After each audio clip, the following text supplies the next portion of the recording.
Jesus. Where we going? About to go movies or not? Do not take your kids to watch this movie.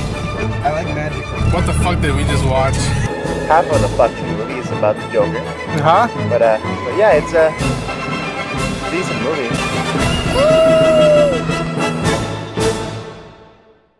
Hi everyone, I'm Ronan Unchained. I'm here to do my review on Thor, Love and Thunder, the newest Marvel Studios film by Taika Waititi, which is written and directed by him, but also Jennifer Caton Robinson is the co-writer of the movie. Damn, this movie didn't hit all the way for me.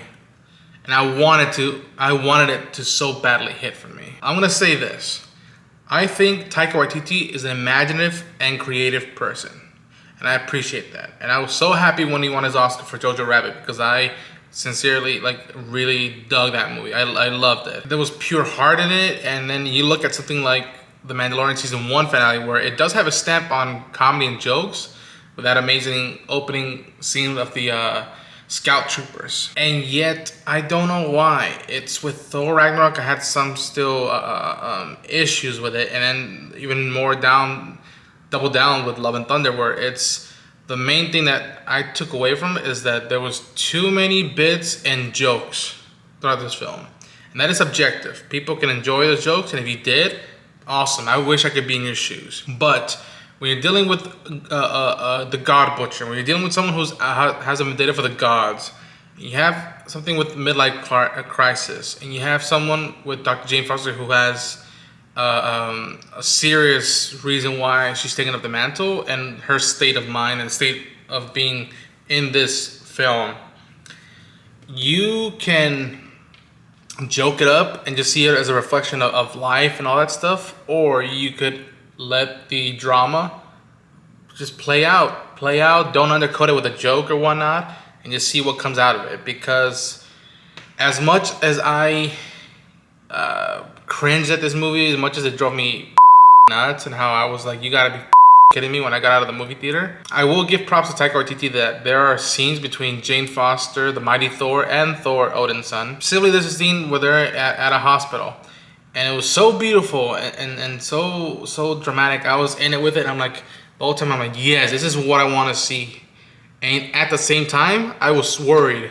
That's not a good thing when I'm worried when I'm watching a scene, because I was waiting for a joke to undercut this. I was waiting for a fart. I was waiting for Korg to make a comment. I was waiting for Valkyrie to come in with a drink or something like that. Or, Daryl, whatever may have you.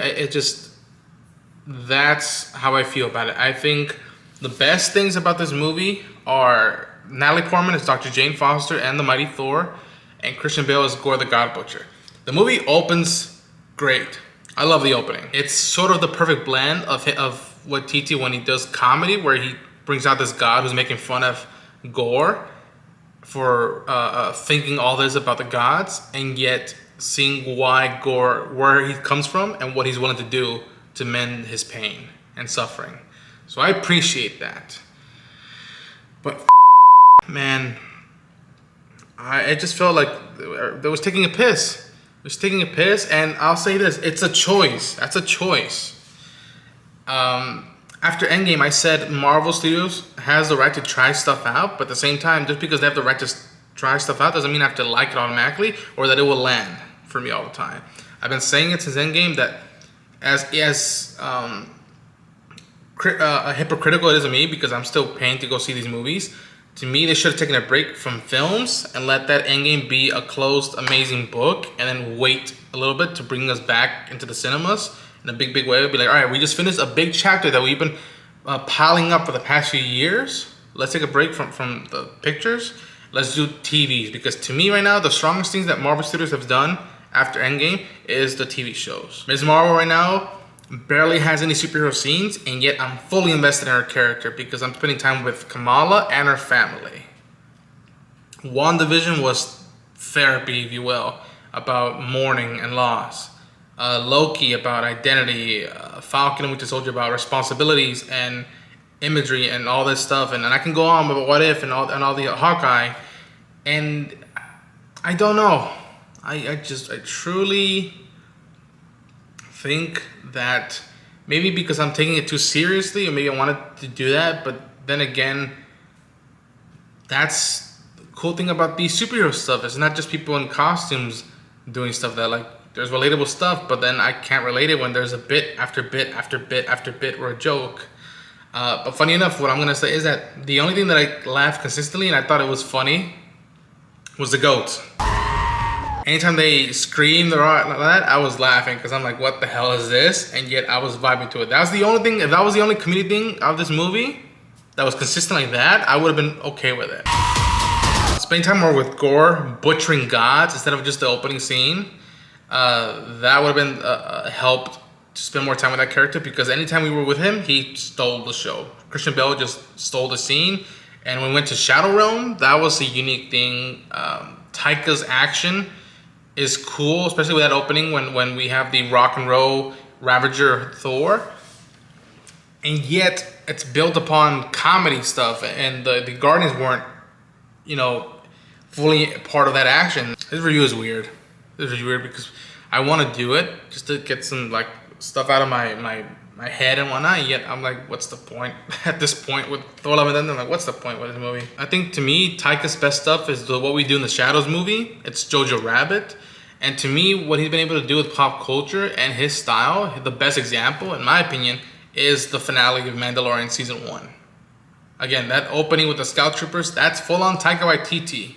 IG-11 throwing jokes, or Grief Karga throwing, you know, do the magic hand thing, baby. That's full-on Taika.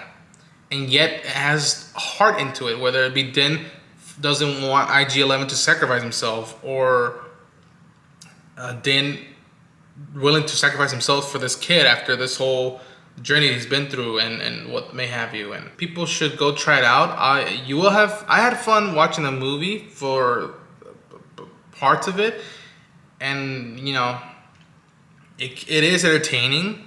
I don't think consistently, but like it is entertaining. You will be entertained, but it's heartbreaking when you know the elements are right there, and it could have been great for me. That's what I'm saying. For me, it could have been great, and yet it came off as a Saturday Night Live bit parody. Again, the posters look awesome. You know, the colors and all that stuff, that's unique. I appreciate that Taika embraces some of the wacky stuff in the comics, like the goats. That's wacky, and yet I appreciate that he puts that up. Omnipotent City with you know, celestial stuff going around. I dug that. But yeah, I don't know. Right now, I'm just trying to like savor the good scenes that I love, specifically with the Mighty Thor and Gore the God Butcher. And yeah, if you enjoyed the movie, good on you. I wish I was in your shoes more than I am now. But those are my thoughts. Those are my 2 cents. I hope you enjoyed the review. Thanks for checking it out, and I'll see you next time.